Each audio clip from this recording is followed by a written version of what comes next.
عندي سؤال مهم قوي وبيلح عليا الفترة دي بشكل ضخم. هو احنا بنتعب ليه؟ بنشتغل ليه؟ كل يوم بنصحى بدري وبنجري ورا المواعيد وبنحل مشاكل وبنتحمل ضغوطات.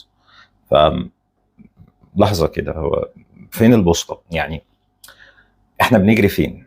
الهدف ايه؟ هل الهدف ان انا اكمل الشهر؟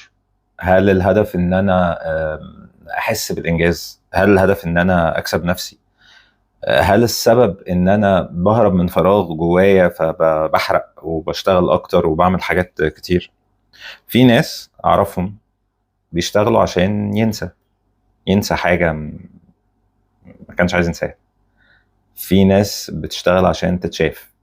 في ناس بتشتغل عشان تتهرب من حاجة هي مش قادرة تواجهها في بيتها أو في حياتها أو حاجة بتجري وراها في دماغها.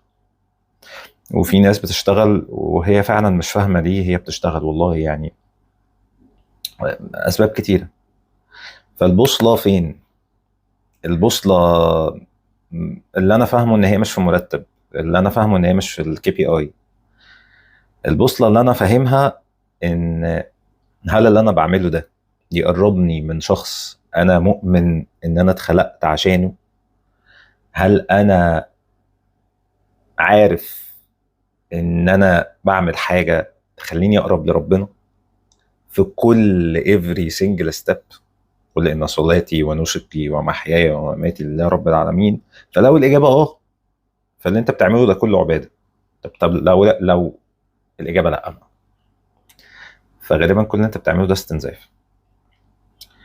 آه، نصيحة ليا وبعد كده لكل اللي بيسمعني: فكر النهارده انت مش بتشتغل ايه الكارير باث، ايه اللي انت عايز توصل له، ايه الفلوس اللي بتجيبها. فكر انت بتشتغل ليه، ولو لقيت اجابه حقيقيه توديك في السكه الكويسه قول لي عليها ونتعلم من بعض. ويلا نتكلم في الكومنتس. نهاركم سعيد.